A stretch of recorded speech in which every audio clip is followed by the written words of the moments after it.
صفحہ نمبر 38 حدیث نمبر 14 پڑھیے. بسم الله الرحمن الرحيم. اطلق رزق كثرة. عن أبي هريرة رضي الله تعالى عنه قال قال رسول الله صلى الله عليه وسلم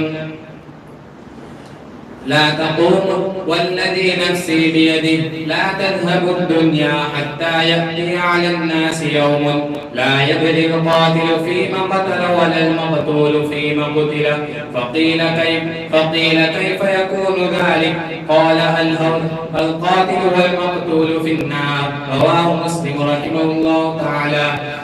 حضرت ابو ہریرہ رضی اللہ تعالی عنہ بیان کرتے ہیں کہ آپ صلی اللہ علیہ وسلم نے ارشاد فرمایا کہ اس ذات کی قسم جس کے قبضے میں میری جان ہے، قیامت یہ دنیا اس وقت تک ختم نہ ہوگی جب تک کہ لوگوں پر ایک ایسا دین نہ آ جائے کہ قاتل کو یقین نہ ہوگا کہ وہ اس انسان کو کیوں قتل کر رہا ہے، اور نہ مقتول کو معلوم ہوگا کہ اسے کیوں قتل کیا جا رہا ہے. پوچھا گیا کہ یا رسول اللہ صلی اللہ علیہ وسلم ایسا کیسے ہوگا؟ تو آپ صلی اللہ علیہ وسلم نے فرمایا قتل و خون ریزی کی کثرت کی وجہ سے قاتل اور مقتول دونوں جہنم کا ایندھن بنیں گے. لا يدری القاتل فيما قتل. لا يدری کی لغت بتائیے. درا یدری درایتن باب ضرب یضرب سے مضارع کا واحد مذکر غائب مضارع منفی کا واحد مذکر غائب کا سے جاننا. حدیث پاک کی تشریح کیجیے. آپ صلی اللہ علیہ وسلم نے اس حدیث میں یہ پیشن گوئی فرمائی ہے کہ لوگوں میں اس حدیث پاک میں یہ پیشن گوئی فرمائی ہے کہ قیامت کے قریب قتل و خون ریزی کی کثرت ہو جائے گی، حتیٰ کہ یہ قتل و خون ریزی اتنی بڑھ جائے گی کہ نہ قاتل کو معلوم ہوگا کہ وہ اس انسان کو کیوں قتل کر رہا ہے، اور نہ مقتول کو معلوم ہوگا کہ اسے کس پاداش میں قتل کیا جا رہا ہے. ہاں پھر آپ صلی اللہ علیہ وسلم نے فرمایا کہ قاتل اور مقتول دونوں جہنم کا ایندھن بنیں گے، کیونکہ قاتل کی طرح مقتول بھی فتنہ قتال میں اس کا شریک ہے. اس فتنے کی ابتدا کب سے ہوئی؟ حضرت عثمان رضی اللہ تعالیٰ عنہ کے قتال سے اس فتنے کی ابتدا ہوئی. پھر اس کے بعد بہت ایسے خون ریزی ایسے قتل و قتال شروع ہوئے جن کا کوئی معقول جواز نہ تھا. پھر بہت سے قتل و قتال شروع ہوئے جن کا معقول جواز نہ تھا. پھر ایسے حالات آئے جو آج کے جدید تباہ کن اسلحہ، ایسے حالات آئے جنگوں کے ایسے حالات آئے کہ جو آج کے ہلاکت خون ریزی جنگوں میں استعمال کیا جا رہا ہے. الحرج سے مراد کیا ہے؟ الحرج حرج یخرج القوم حرجا، اس سے مراد فتنہ و فساد میں مبتلا ہونا، قتل و خون ریزی کی کثرت ہونا. اس سے مراد حدیث پاک میں اس سے مراد قتل و اردو میں اس کو سورش مرج یا حرج سے کہا جاتا ہے. اس کا معنی ہوتا ہے سورش بلوا. اور اس حدیث میں اس سے مراد ہے فتنہ قتل و خون ریزی کی کثرت کا ہو جانا. فوائد حدیث بتائیے. قتل و خون ریزی کی کثرت قیامت کی نشانی ہے. بہت سی علامات صغریٰ کا ظہور ہو چکا ہے. ان میں سے ایک یہ کہ قتل و خون ریزی کی کثرت ہو جائے گی. نہ قاتل کو معلوم ہوگا کہ وہ اس انسان کو کیوں قتل کر رہا ہے، اور نہ مقتول کو معلوم ہوگا کہ اسے کس پاداش میں اور کس جرم میں قتل کیا جا رہا ہے.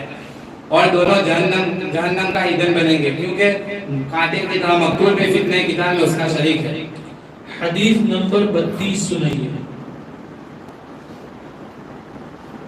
حدیث نمبر 32 حضرت مہدی کا نام و نسب.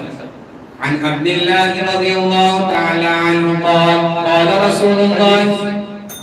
حدیث نمبر 32 حضرت مہدی کا ظہور کب اور کہاں سے ہوگا؟ حدیث نمبر 32 حضرت مہدی کا ظہور کب اور کہاں سے ہوگا؟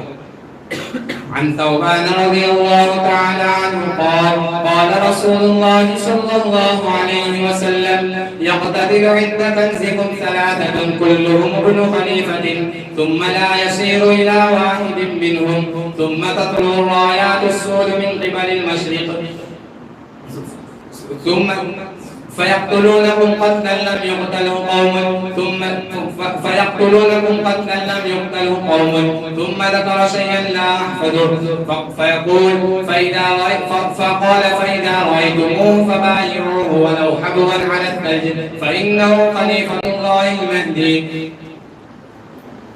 رواه ابو داود رحمہ اللہ تعالی، رواه ابن ماجہ رحمہ اللہ تعالی. ترجمہ کیجیے. حضرت ثوبان رضی اللہ تعالیٰ عنہ بیان کرتے ہیں کہ آپ صلی اللہ علیہ وسلم نے ارشاد فرمایا کہ تمہارے خزانے یعنی تمہارے کعبہ کے خزانے کے پاس 3 آدمی آپس میں جنگ کریں گے. ان میں سے ہر ایک کسی خلیفے کا بیٹا ہوگا، وہ خزانہ کسی کو حاصل نہیں ہوگا. اسی دوران میں مشرق سے کالے جھنڈے نمودار ہوں گے، وہ تم کو ایسے طریقوں سے قتل کریں گے جس کی پہلے مثال نہیں ملتی. پھر حضرت ثوبان رضی اللہ تعالیٰ عنہ کہتے ہیں کہ آپ صلی اللہ علیہ وسلم نے پھر کچھ ذکر کیا جو مجھے یاد نہیں رہا. پھر آپ صلی اللہ علیہ وسلم نے فرمایا اگر تم اس کو دیکھو تو تم اس کی بیعت کر لو، خواہ تمہیں برف پر گھٹنوں کے بل گھسٹ کر کیوں جانا نہ پڑے، کیونکہ وہ اللہ تعالیٰ کے خلیفہ مہدی ہی ہوں گے. یقتتلو عند کنزکم، یقتتلو کی لغت بتائیے. اقتتل یقتتل اقتتالا، باب افتعال سے قتل کرنا. یقتتل مضارع واحد مظفر غائب کا.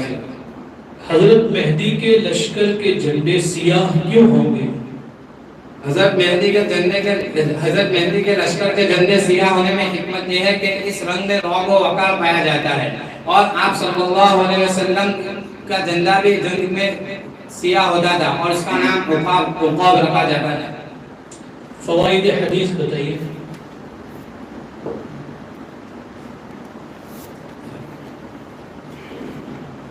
ظہور مہدی یقینی چیز ہے یا ظہور مہدی یقینی چیز ہے. اس سے اس حدیث میں حضرت مہدی کا ظہور یقینی چیز ہے. اور اس حدیث سے دوسرا فائدہ یہ ہوتا ہے کہ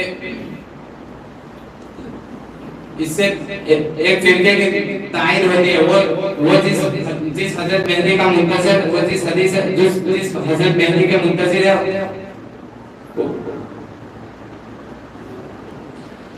فبایعوہ سے کیا معلوم ہوتا ہے؟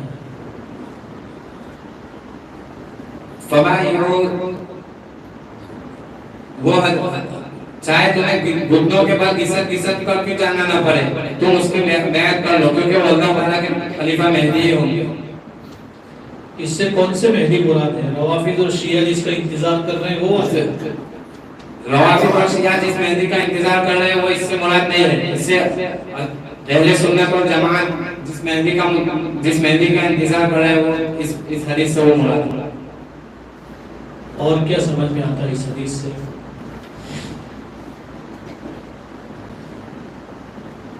ثم تطلع الرأيات السود من قبل المشرق، سے کیا سمجھ میں آتا ہے؟ اچھا، حضرت ثوبان رضی اللہ تعالیٰ عنہ کے حالات زندگی بتائیے. نام ثوبان تھا، کنیت ابو عبداللہ تھی، لقب یمن ایک مشہور خاندان حمیر سے تعلق تھا. ان کو آپ صلی اللہ علیہ وسلم نے کہا کہ چاہو تو اپنے خاندان میں چلے جاؤ یا چاہو تو ہمارے پاس رہو، آپ کا شمار اہل بیت سے ہوگا. انہوں نے اہل بیت کے شمار ہونے کی وجہ سے خاندان پر ترجیح دی، اور آپ صلی اللہ علیہ وسلم کے فرمان کو جان سے زیادہ محبوب رکھتے تھے. آپ رضی اللہ تعالیٰ عنہ آپ صلی اللہ علیہ وسلم کی زندگی، آپ صلی اللہ علیہ وسلم کی حیات زندگی تک مدینہ میں ہی رہے، پھر شام چلے گئے اور شام سے رملہ اور وہاں سے حمص چلے گئے. حمص میں ہجری سن 54 میں انتقال ہوا. تعداد روایات حضرت ثوبان کی کتنی روایات ہیں؟ 128.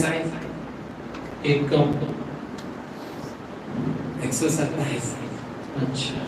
مصاحف نمبر 7